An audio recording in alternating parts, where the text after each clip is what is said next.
kwa hii ajali kama ajali nyingine ya kawaida. Yes. Ingepita kama ajali nyingine ya kawaida. It would have passed as any other normal accident.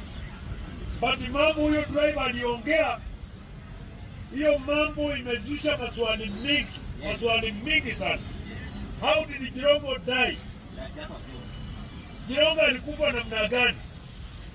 Alipatikanaje Naivasha? Kweli ukitoka hapa Kareni unataka kwenda Gigiri hapa, unaweza potea kwa kuenda Naivasha. Atumepotea njia. Alafu ufike sijui huko wapi, unageuka unarudi Nairobi. Garai. Na wale watu mnaenda Western wote mnajua. Wenzangu wa Jaluo, wa Kisii, wa Luya, wale mnaenda hii barabara wote mnajua.